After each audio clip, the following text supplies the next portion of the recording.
السلام عليكم ورحمة الله تعالى وبركاته. بسم الله الرحمن الرحيم. الحمد لله رب العالمين والعاقبة للمتقين وصلى الله على النبي الكريم وعلى آله وصحبه أجمعين.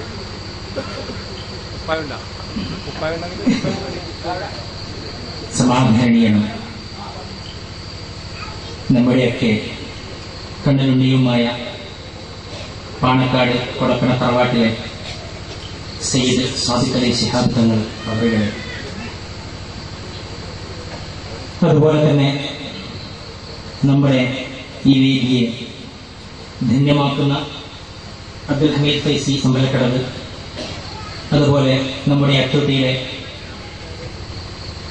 മഹല്ല് ഖത്തീബ് സീനുദ്ദീൻ മുസ്ലിയാർ പറഞ്ഞ് നമ്മുടെ നേതാക്കന്മാരുടെ സമയം കവർന്നെടുക്കാൻ ഉദ്ദേശിക്കുകയല്ല. എങ്കിലും അത്തൂട്ടിയെ സംബന്ധിച്ചിടത്തോളം അത്തൂട്ടിയുടെ ഗതകാല ചരിത്രം അല്പമൊന്ന് അയവയ്ക്കാൽ മാത്രമേ നമ്മുടെ മഹലിൽ നിന്ന് പുറത്തുനിന്ന് വന്ന നമ്മുടെ അതിഥികളായ ആളുകൾക്ക് ഇതിന്റെ സംഭവം മനസ്സിലാകൂ എന്നുള്ളത് കൊണ്ട് അല്പം ചില കാര്യങ്ങളിലേക്ക് നിങ്ങളുടെ ശ്രദ്ധ ഞാൻ ക്ഷണിക്കുകയാണ്. നമുക്കറിയാം, അത്തൂട്ടി എന്ന പ്രദേശം കളകളാരവം മുഴക്കുന്ന കൊച്ചു അരുവി കൊണ്ടും പച്ചപ്പട്ടി വിതച്ച മാമല കൊണ്ടും അനുഗ്രഹീതമായ പ്രകൃതി രമണീയമായ ഒരു കൊച്ചു ഗ്രാമമാണ്. ഇവിടെ നമുക്കറിയാം, ജാതിമത ഭേദമന്യേ എല്ലാവരും കൈകോർത്തുകൊണ്ട് ഏകോദര സഹോദരങ്ങളായി തോളോട് തോളൊരുമി നിന്നുകൊണ്ട് പ്രവർത്തിച്ചവരാണ്, ജീവിച്ചവരാണ്. ഇത് അത്തൂട്ടിയുടെ ചരിത്രം അറിയുന്ന ആർക്കും അറിയുന്നതാണ്. ഇവിടുത്തെ വൃദ്ധന്മാരായ ആളുകൾ, മധ്യവയസ്കർ, വന്യവയോധികർ എല്ലാവർക്കും ഈ കഥ വളരെ വ്യക്തമായി, കൃത്യമായി, സ്പഷ്ടമായി അറിയുന്ന കാര്യമാണ്. നമുക്കറിയാം, ഇങ്ങനെ ഒരു പള്ളി അത്തൂട്ടിയെ സംബന്ധിച്ചിടത്തോളം അത്തൂട്ടിയുടെ പള്ളി കണ്ടാൽ അറിയാം, സമീപ പ്രദേശങ്ങളിൽ ഇല്ലാത്ത രൂപത്തിൽ ആ പഴയ കാലഘട്ടത്തിന്റെ ശാലീനത മുഴച്ചു നിൽക്കുന്ന ഒരു പള്ളി. പഴമത്വത്തിന്റെ പക്വതയും പഴമത്വത്തിന്റെ ശാലീനതയും അതിന്റെ പഴമത്വവും ശരിക്കും നിഴലിച്ചു നിൽക്കുന്ന ഒരു മനോഹരമായ പള്ളി. ഇങ്ങനൊരു പള്ളി സമീപ പ്രദേശത്ത് ഉണ്ടായിരിക്കില്ല. അതുകൊണ്ട് തന്നെ നമുക്ക് മനസ്സിലാക്കാം ഈ അത്തൂട്ടി പള്ളിയുടെ പഴക്കവും അതിന്റെ ശാലീനതയും ഒക്കെ. ഞാൻ പറഞ്ഞു വരുന്നത്, ഇങ്ങനെ അത്തൂട്ടി പള്ളിയെ സംബന്ധിച്ചിടത്തോളം എല്ലാവരും ഒറ്റക്കെട്ടായി, ഇവിടെ വിഭാഗീയതയില്ലാതെ, ഗ്രൂപ്പിസമില്ലാതെ എല്ലാവരും സുന്നത്ത് ജമാഅത്തിന്റെ പ്രവർത്തകരൊക്കെ ഒറ്റക്കെട്ടായിക്കൊണ്ട് പള്ളിയിൽ പോവുകയും നമസ്കരിക്കുകയും മദ്രസയുടെ കാര്യങ്ങളും മഹലിന്റെ കാര്യങ്ങളും ഒക്കെ വളരെ സന്തോഷത്തോടെ, രഞ്ജിപ്പോടെ, ഐക്യത്തോടെ മുന്നോട്ട് പോയിക്കൊണ്ടിരിക്കുന്ന ഒരുപാട് കാലഘട്ടം, ഒരുപാട് വർഷങ്ങൾ കടന്നുപോയി. ഇങ്ങനെ കടന്നു പോകുമ്പോഴൊക്കെ ആർക്കും ഇങ്ങനെ ഒരു പ്രാസ്ഥാനികമായ ചിന്തയോ അല്ലെങ്കിൽ ഒരു വിഘടനവാദത്തിന്റെ ചിന്തയോ അല്ലെങ്കിൽ ഒരു ശൈഥില്യത്തിന്റെ ചിന്തയോ ആർക്കും ഉണ്ടായില്ല. പക്ഷെ വളരെ ഖേദകരമെന്ന് പറയട്ടെ, കുറച്ചു നാളുകൾ ഇങ്ങനെ കഴിഞ്ഞപ്പോ നമ്മുടെ ഈ മഹലിൽ അന്ന് നടന്നുകൊണ്ടിരിക്കുന്ന, നമ്മളെ സംബന്ധിച്ചിടത്തോളം ഈ സമസ്തയുടെ ഈ മഹലിൽ സമസ്തയുടെ ഇസ്ലാമത വിദ്യാഭ്യാസ ബോർഡിന്റെ വിദ്യാഭ്യാസം നടക്കുന്ന മദ്രസയുള്ള ഈ മഹലിൽ അന്നത്തെയും നമ്മുടെ ഐക്യത്തിന് വേണ്ടി, രഞ്ജിപ്പിന് വേണ്ടി അന്ന് മദ്രസ നടന്നിരുന്നത് രണ്ടുപേരുടെയും സിലബസ് പഠിപ്പിച്ചുകൊണ്ടാണ്. നിങ്ങൾക്കറിയാം, ഏതെങ്കിലും ഒരു മഹലിൽ അത് നിങ്ങൾക്ക് കാണാൻ പറ്റുമോ? ഏതൊരു മഹലിലും ആ മഹലിൽ ഒന്നെങ്കിൽ സമസ്തയുള്ള ഇസ്ലാമത വിദ്യാഭ്യാസ ബോർഡിന്റെ സിലബസ് ആണെങ്കിൽ അത് പഠിപ്പിച്ചുകൊണ്ടിരിക്കും, സുന്നി വിദ്യാഭ്യാസ ബോർഡിന്റേതാണെങ്കിൽ അത് പഠിപ്പിച്ചുകൊണ്ടിരിക്കും. പക്ഷെ അത്തൂട്ടിയെ സംബന്ധിച്ചിടത്തോളം ശൈഥില്യത്തിന്റെ വിത്ത് പാകാതിരിക്കാൻ വേണ്ടി, ഐക്യവും രഞ്ജിപ്പും നിലനിർത്തുവാൻ വേണ്ടി 1-2 ക്ലാസുകൾ എപിയുടെ സിലബസും, 3-4 ക്ലാസുകൾ ഇകെയുടെ സിലബസും, 5-6 എപിയുടെ സിലബസും, 7-8 ഇകെയുടെ സിലബസും, ഇങ്ങനെ സിലബസുകൾ മിക്സ്ഡാക്കിക്കൊണ്ട് നടന്നിരുന്ന ഒരു കാലഘട്ടം ഉണ്ടായിരുന്നു. എന്തിനു വേണ്ടി? അത്രയും ശൈഥില്യം ഉണ്ടാവാൻ പാടില്ല. ഈ കൊച്ചു ഗ്രാമത്തിൽ, ഈ കൊച്ചു മഹലിൽ, മുകളിൽ താഴെ മാത്രം വീടുകളുള്ള ഈ കൊച്ചു മഹലിൽ ശൈഥില്യമില്ലാതിരിക്കാൻ വേണ്ടി, രഞ്ജിപ്പുണ്ടാവാൻ, ഐക്യമുണ്ടാവാൻ വേണ്ടി അന്നത്തെ മഹലിന്റെ നേതാക്കന്മാർ ഒരു മസ്ലഹത്തിന്റെ അടിസ്ഥാനത്തിൽ അങ്ങനെ ഇവിടെ നടന്നുകൊണ്ടേയിരുന്നു. ആർക്കും പ്രശ്നമില്ല. മാത്രമല്ല, വളരെ വിചിത്രമായ ഒരു സംഗതി, ആ കാലഘട്ടത്തിലൊക്കെയും ഇവിടെ നിന്നിരുന്ന ഖതീബന്മാർ അത് നമ്മുടെ ഇസ്ലാമത വിദ്യാഭ്യാസ ബോർഡിലെയും സമസ്ത കേരള ജമിയത്തുൽ ഉലമയുടെയും പ്രതിപക്ഷത്തിരിക്കുന്ന പണ്ഡിതന്മാരായിരുന്നു. നോക്കണം നിങ്ങൾ, അന്നിവിടെ മഹലിൽ ഭരിച്ചിരുന്ന ഖതീബുമാർ, 6-7-8 വർഷം ഇവിടെ ജീവിച്ചിരുന്ന ഖതീബുമാർ നമ്മുടെ ഇസ്ലാമത വിദ്യാഭ്യാസ ബോർഡിന്റെ ആധുനിക സമസ്ത കേരള ജമിയത്തുൽ ഉലമയുടെ പ്രതിപക്ഷത്തിരിക്കുന്ന പണ്ഡിതന്മാരായിരുന്നു. എന്നിട്ടും എല്ലാവരും പള്ളിയിൽ പോവുകയും അവരെ തുടരുകയും ജുമാഅത്ത് പങ്കെടുക്കുകയും ജമാഅത്തിന് പോവുകയും ബഹുമാനികളായ പണ്ഡിതന്മാർക്ക് വീട്ടിൽ ഭക്ഷണം കൊടുക്കുകയും ഒക്കെ ചെയ്തുകൊണ്ട് നിർലോഭമായ, നിശ്ചയമായ സഹകരണമാണ് നാളിതുവരെ നടത്തിക്കൊണ്ടുവന്നിരുന്നത്. അപ്പോഴൊന്നും പ്രശ്നങ്ങളില്ല, വിഭാഗീയ ചിന്തകളില്ല, ആർക്കും അങ്ങനെ ഒരു പ്രശ്നങ്ങൾ പിടിച്ചടക്കലിന്റെ ബോധമില്ല. പക്ഷേ അങ്ങനെ ഏകോദര സഹോദരങ്ങളായി കടന്നുകൊണ്ടിരിക്കുമ്പോഴാണ് അല്പം ചില ആളുകൾക്ക് ഒരു ചിന്ത വന്നത്, ഇങ്ങനെ പോയാൽ പറ്റില്ല, നമുക്ക് നമ്മുടെ അവകാശം വിട്ടുകിട്ടണം. നമ്മുടെ അവകാശം വിട്ടുകിട്ടണം. ഈ മഹലിൽ പകുതി ഞങ്ങളാണ്, അതുകൊണ്ട് പകുതി അവകാശം ഞങ്ങൾക്ക് അർഹതയുണ്ട്. ഈ ചിന്തയുമായി മഹലിന്റെ ഉത്തരവാദപ്പെട്ട ആളുകളെ സമീപിച്ചപ്പോൾ അന്ന് മഹലിന്റെ ഉത്തരവാദപ്പെട്ട ആളുകൾ വളരെ സന്തോഷകരമായ മറുപടി പറഞ്ഞു. അനുകരണീയമായ മറുപടി. എന്താണ് മറുപടി? അവർ പറഞ്ഞ മറുപടി, ഈ മഹലിൽ ശൈഥില്യം നമ്മൾ ഉദ്ദേശിക്കുന്നില്ല, ഈ മഹലിൽ വിഭാഗീയത ഉദ്ദേശിക്കുന്നില്ല, ഇപ്പോൾ പോകുന്ന പോലെ തന്നെ പോകട്ടെ. അങ്ങനെ പറഞ്ഞത് അവിടെ തീർന്നു. വീണ്ടും അടുത്ത വർഷമൊക്കെ റമദാനിലാണ് ഈ ചർച്ചകളൊക്കെ സംഘടിപ്പിക്കാറുള്ളത്. റമദാനിൽ വീണ്ടും ചില സംസാരങ്ങൾ നടന്നു, മുറുമുറുപ്പുകൾ നടന്നു. ഇങ്ങനെ പോയാൽ പോലെ അടുത്ത വർഷം നമുക്ക് നമ്മുടെ അവകാശം വിട്ടുതരണം.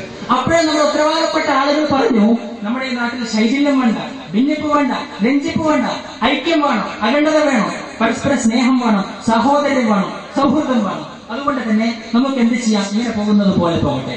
ഈ ഓരോ വർഷവും റമദാനിൽ ഇങ്ങനെ നവീന ചിന്തകളുമായി കടന്നു വരികയും അന്നൊക്കെ മഹലിന്റെ ഉത്തരവാദപ്പെട്ട നേതാക്കന്മാർ അതൊക്കെ വേണ്ട ഉപദേശ നിർദ്ദേശങ്ങൾ നൽകിക്കൊണ്ട് മഹലിന്റെ കെട്ടുറപ്പും ഭദ്രതയും കാത്തു സൂക്ഷിച്ചപ്പോൾ വളരെ ഖേദകരമെന്ന് പറയട്ടെ, ഒരു ദിവസം റമദാൻ കഴിഞ്ഞ്, കുറുമത്താറ് കഴിഞ്ഞ്, വഴിനോമ്പ് 6 നോമ്പ് കഴിഞ്ഞ് തുറക്കാൻ വേണ്ടി നോക്കുമ്പോൾ മദ്രസയുടെ മുമ്പിൽ 10-25 ആളുകൾ സുസംഘടിതരായി സർവായുധ സജ്ജരായി എന്തിനും ഒരുങ്ങി തയ്യാറായി വന്ന് മദ്രസ തുറക്കാൻ പാടില്ല എന്നവർ ആക്രോശിച്ചു. തുറക്കാൻ പാടില്ല, ഞങ്ങളുടെ സ്ത്രീ വിദ്യാഭ്യാസ ബോർഡിന്റെ അവകാശം ഞങ്ങൾക്ക് വിട്ടുതരണം, ഞങ്ങൾക്കത് വിട്ടുതന്നേ പറ്റൂ, അല്ലാതെ മദ്രസ തുറക്കാൻ പാടില്ല. സ്വാഭാവികമായും സമാധാനം കാക്ഷിക്കുന്ന, സാഹോദര്യം കാത്തുസൂക്ഷിക്കുന്ന, രഞ്ജിപ്പും ഐക്യവും ആഗ്രഹിക്കുന്ന നമ്മുടെ സമസ്ത കേരള ജമിയത്തുലമായുടെ പ്രവർത്തകന്മാർ അവിടെ വഴക്കിന് പോയില്ല, വക്കാലത്തിന് പോയില്ല, പ്രശ്നങ്ങൾക്ക് പോയില്ല, അവിടെ പിന്തിരിഞ്ഞു പോയി. പക്ഷേ മദ്രസ തുറക്കാൻ സമ്മതിച്ചില്ല. 2, 3, 4 ദിവസങ്ങൾ കഴിഞ്ഞിട്ട് മദ്രസ തുറക്കാൻ സമ്മതിച്ചില്ല. സ്വാഭാവികമായും കുട്ടികൾ പിഞ്ചുങ്ങൾ ആ മദ്രസയെ കാണുന്നത് ഈ മദ്രസന് സാക്ഷിയാണ്. അതിന്റെ മുമ്പിൽ വെച്ചുകൊണ്ടാണ് ഞാൻ ചരിത്രം അവതരിപ്പിക്കുന്നത്. നിങ്ങൾ നോക്കിയാൽ കാണാം, ഓടുകളൊക്കെ പൊട്ടി വീഴാറായി, ബെഞ്ചുകളൊക്കെ നശിച്ചു, ഉള്ളിൽ മുഷാഫുകൾ പോലും ചെലവഴിച്ചു പോകുന്ന ഈ കഥ, ഈ ഒരു പ്രശ്നത്തിന് ഇതിന് ഉത്തരവാദി ആരാണ് നമുക്ക് ചിന്തിക്കേണ്ടതുണ്ട്. അതിന് നിങ്ങൾ ഇങ്ങനെ ഐക്യത്തോടെ രഞ്ജിപ്പോടെ കൂടെ ഇസ്ലാമിക വിദ്യാഭ്യാസം പഠിച്ചുകൊണ്ടിരിക്കുന്ന ഈ കലാലയത്തെ ഇങ്ങനെ നാശോന്മുഖമാക്കിയതിന്റെ പിന്നിൽ അതിന്റെ ക്രെഡിറ്റ് ആർക്കാണ്? നമുക്കറിയാം, സമസ്ത കേരള ഇസ്ലാമിക വിദ്യാഭ്യാസ ബോർഡിന്റെ പ്രതിപക്ഷത്തിരിക്കുന്ന സുഹൃത്തുക്കൾക്കല്ലേ. ഇവിടെ പറയട്ടെ, ഈ ആളുകൾ ശൈഥില്യത്തിന് വിറ്റുപാകിയവർ, അനൈക്യത്തിന്റെ വിറ്റുപാകിയവർ ആ വില്ലേജ് ഓഫീസറെ പൂട്ടിയ പൂട്ട് പൊളിച്ചു കഴിഞ്ഞു. അവർ നിർദാക്ഷിണ്യം അത് പൊളിച്ചു കളഞ്ഞു.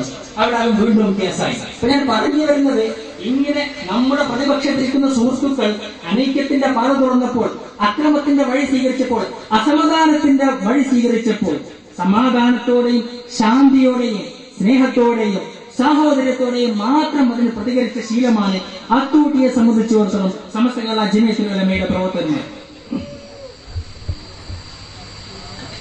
ഇങ്ങനെ ഞാൻ പറഞ്ഞു വരുന്നത്, ഇങ്ങനെ നമ്മുടെ മദ്രസ കേസും കാര്യങ്ങളുമായി മുന്നോട്ട് പോയിക്കൊണ്ടിരിക്കുകയാണ്. ഇങ്ങനെ പോകുമ്പോൾ ഇതിന് സ്വാഭാവികമായും നമുക്ക് നേതൃത്വമുണ്ട്. അവർക്ക് അവരുടേതായ തെറ്റായ നേതൃത്വം, ഇങ്ങനെ അവരുടേതായ കെട്ടിപ്പടച്ചുണ്ടാക്കിയ അവരുടെ കമ്മിറ്റി. അങ്ങനെ യഥാർത്ഥത്തിൽ നമ്മുടെ സുന്നത്ത് ജമാഅത്തിന്റെ സമസ്ത കേരള ഇസ്ലാമിക വിദ്യാഭ്യാസത്തിന്റെ ജംഇയ്യത്തുൽ ഉലമയുടെയും ഈ വിഷയത്തിൽ നിർലോഭമായ നിസ്സീമമായ സഹകരണവും മുന്നേറ്റവും ആ വിഷയത്തിന് വേണ്ടി ഉറക്കമൊഴിഞ്ഞതും കഷ്ടപ്പെട്ടതും പ്രയാസപ്പെട്ടതും ഒക്കെ നമ്മുടെ സമസ്തയുടെ ആളുകളാണ്. അതിൽ ഞാൻ പ്രത്യേകം പേരെടുത്ത് പറയുന്നത് നമ്മുടെ മഹാനായ ഇന്നത്തെ ഇപ്പോഴും മഹലിന്റെ പ്രസിഡന്റ് സ്ഥാനം അലങ്കരിക്കുന്ന നമ്മുടെ ബഹുമാനപ്പെട്ട അന്നം അബ്ദുൾ റസാഖ് സാഹിബാണ്. അദ്ദേഹത്തിന് പ്രത്യേകം പേരെടുത്ത് പറയാനുള്ള കാരണം, നമുക്കറിയാം, കേസിൽ എന്നൊക്കെ പറഞ്ഞാൽ വിശുദ്ധ ഖുർആൻ എന്ന് പറഞ്ഞാൽ താഴെ ചളിയിൽ വീണാൽ അത് എടുത്തു വെക്കലാവുന്ന നിർബന്ധമാണ്. ചെലവഴിച്ചു പോയാൽ അതിനെ സംരക്ഷിക്കേണ്ട നിർബന്ധമാണ്. ഇങ്ങനെ വിശുദ്ധ ഖുർആൻ കൺമുമ്പിൽ കടന്നതിൽ ചെലവഴിക്കുമ്പോൾ കണ്ണീരോടുകൂടെയാണ് നമുക്ക് ആ കഥ ഇവിടെ നിങ്ങൾ മുമ്പിൽ അനുസ്മരിക്കാൻ കഴിയുന്നത്. വളരെ വേദനയോടുകൂടെയാണ് നിങ്ങൾ മുമ്പിൽ അത് അവതരിപ്പിക്കാൻ കഴിയുന്നത്. ഇതിന് ഉത്തരവാദിയാണ് ആർക്കാണ് ഇതിന്റെ ക്രെഡിറ്റ്? എല്ലാവർക്കും, ഇവിടുത്തെ ആബാലബദ്ധം ജനങ്ങൾക്കും അത് വളരെ വ്യക്തമായി അറിയാവുന്നതാണ്. ഞാൻ പറഞ്ഞു വരുന്നത്, അതിന്റെ മദ്രസയുടെ കാര്യം അങ്ങനെ. അപ്പോഴും പള്ളിയിൽ എല്ലാവരും പോയിക്കൊണ്ടിരുന്നു, ജുമാഅത്ത് പോയിക്കൊണ്ടിരുന്നു, ജമാഅത്തിന് പോയിക്കൊണ്ടിരുന്നു, നിസ്കാരത്തിന് പോയിക്കൊണ്ടിരുന്നു, ബദരീങ്ങളാണ്ടിനും പരിപാടിക്കും നേർച്ചയ്ക്കും പോകുന്നതിനുമൊക്കെ എല്ലാവരും വളരെ സന്തോഷപൂർവ്വം സഹകരിച്ചു കൊണ്ടിരുന്നു.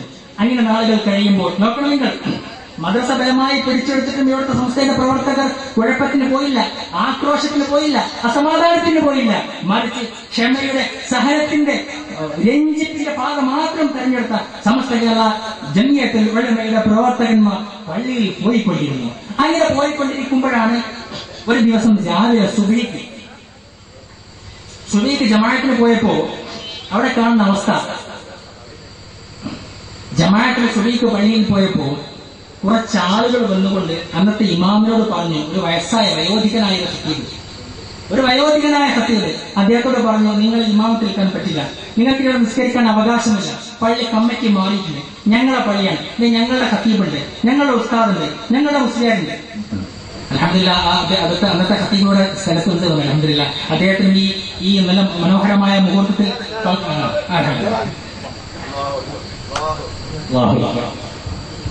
കൈതൊന്ന അന്നത്തെ ഖത്തീബാണ്. അപ്പൊ അദ്ദേഹം ആ വേദന ഉൾക്കൊള്ളുന്ന, ഈ സദസ്സിന്റെ വേദന, സദസ്സിന്റെ ഈ ആ ഒരു സ്പന്ദനം ഉൾക്കൊണ്ടുകൊണ്ടാണ് അദ്ദേഹം നമ്മുടെ വേദിയിലേക്ക് കടന്നു വന്നത്. അപ്പൊ ഞാൻ പറഞ്ഞു വരുന്നത്, ഇങ്ങനെ മഹലിൽ നല്ല നിലക്ക് മഹലിൽ സേവനം നടത്തുന്ന ഖത്തീബിനെ, അന്നത്തെ ഉസ്താദിനെ ബലമായിക്കൊണ്ട് ഇവരെ ഓട്ടോറിക്ഷ പിടിച്ച് ഇറങ്ങി പോകാൻ വേണ്ടി പറഞ്ഞു. അദ്ദേഹം എന്ന് പറഞ്ഞ മറുപടി, ഞാൻ ഈ മഹലിൽ ഉത്തരവാദപ്പെട്ട ഖത്തീബാണ്, എന്നെ ഏൽപ്പിച്ച് ഉത്തരവാദപ്പെട്ട ആളുകൾ ഇവിടെയുണ്ട്, അതുകൊണ്ട് അവർക്ക് താക്കോല് കൊടുത്തതിന് ശേഷമേ ഞാൻ പോകൂ. അങ്ങനെ അദ്ദേഹം അസാധിച്ചാക്ക് താക്കോല് കൊടുത്ത് അദ്ദേഹം പോയി. ഏതായാലും ഞാൻ പറഞ്ഞു വരുന്നത്, നോക്കണം, നിങ്ങൾ സുബഹി നമസ്കരിക്കാൻ പള്ളിയിലെത്തിയ ആളെ ബലമായി ഇറക്കിക്കൊണ്ടുപോവുക, ഇതൊക്കെ ഏത് സുന്നത്ത് ജമാഅത്തിന്റെ പ്രവർത്തനമാണ് കൂട്ടരെ? ഇതൊക്കെ ഏത് സംഘടനാ പ്രവർത്തനമാണ്? ഇതൊക്കെ എന്ത് ദീനിന്റെ പേരിലാണ്?